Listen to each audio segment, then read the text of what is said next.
دو قومی نظریے کے مطابق ہندو اور مسلمان دو علیحدہ قومیں ہیں اور پاکستان کے قیام کا مقصد مسلمانوں کے حقوق کا تحفظ کرنا تھا۔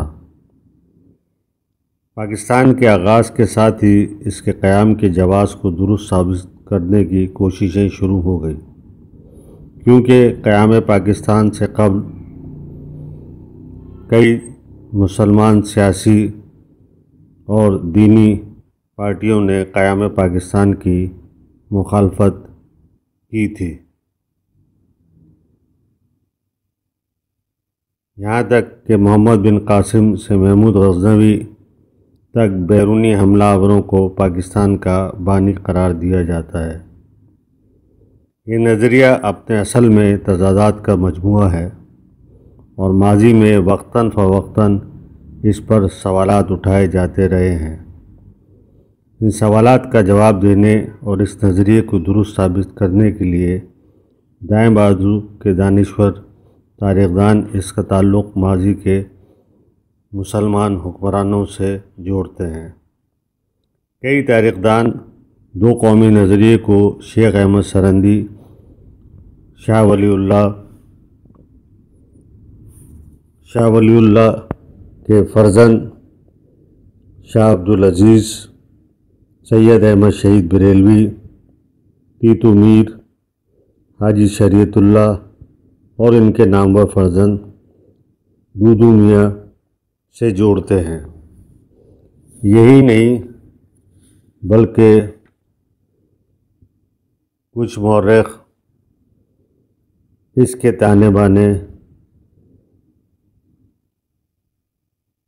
اس سے قبل بھی ملاتے ہیں اور قرآن کریم کی مختلف آیتوں اور عہد نبوی سے بھی تعویلات تلاش کرتے ہیں۔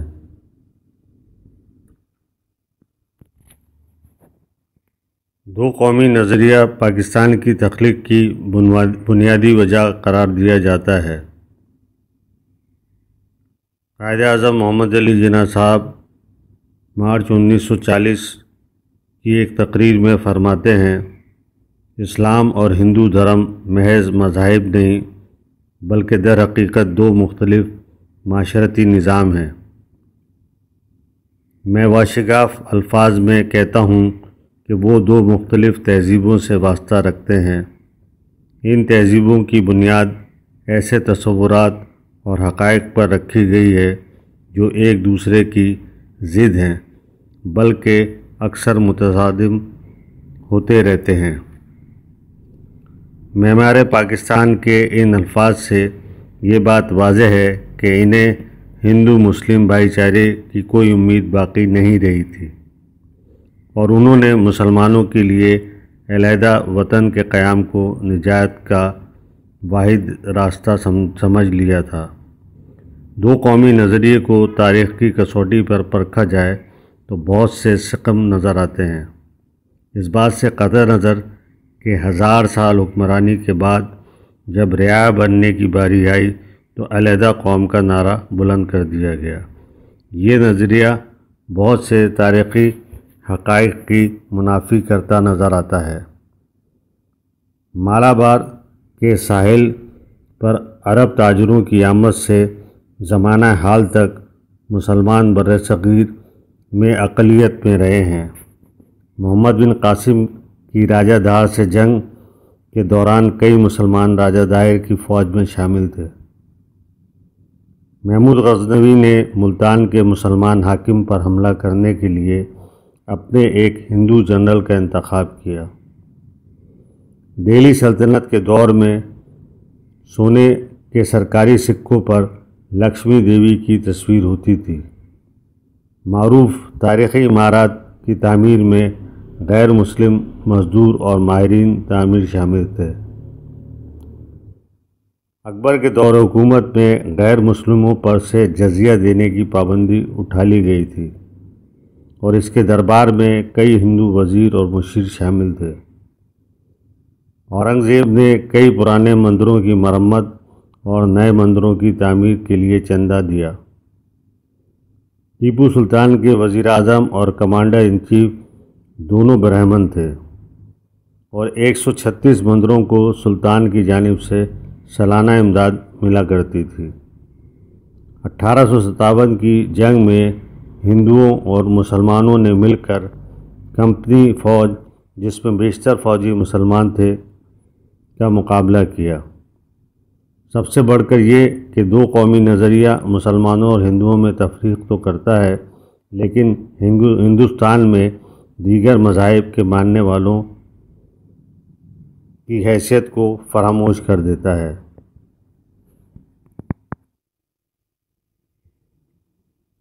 دراصل قیام پاکستان کے لیے دو قومی نظریے کی بنیاد سر سید احمد خان نے رکھی، جس کی بنیاد 1867 کا ہندو اردو جھگڑا تھا۔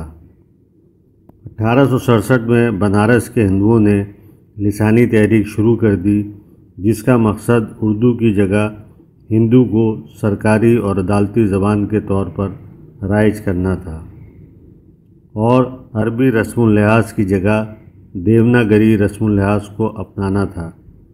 اس جنونی اور لسانی تحریک کا صدر دفتر الہ آباد میں قائم کیا گیا، جبکہ پورے ملک میں ہندوؤں نے کئی ایک ورکنگ کمیٹیاں تشکیل دی تاکہ پورے ہندوستان کے تمام ہندوؤں کو اس تحریک میں شامل کیا جائے اور اس کے مقاصد کے حصول کو ممکن بنایا جا سکے۔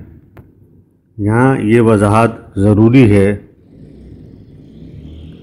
کہ سر سید احمد خان ہندو اردو جھگڑے سے پہلے ہندو مسلم اتحاد کے بڑے علمبردار تھے اور متحدہ قومیت کے حامی تھے، لیکن اس جھگڑے کے باعث ان کو اپنے سیاسی نظریات یکسر تبدیل کرنے پڑے۔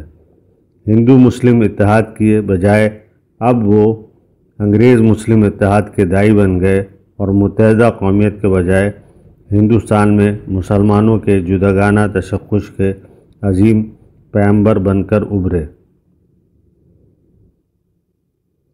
مکتبہ علی گڑھ کے قائدین نے دو قومی نظریے کو منطقی انجام تک پہنچانے میں کوئی کسر نہیں چھوڑی۔ ان کا استدلال تھا کہ دو قومی نظریے ہی کی بنیاد پر مسلمانان ہند اپنی دائمی حلیفوں کی دائمی غلامی سے بچا سکتے ہیں۔ اس نظریے کے حامی رہنماؤں نے 1906 میں نہ صرف شملہ وفد کو منظم کیا بلکہ آل انڈیا مسلم لیگ کے نام سے مسلمانان ہند کے لیے ایک الگ نمائندہ سیاسی جماعت بھی قائم کر دی۔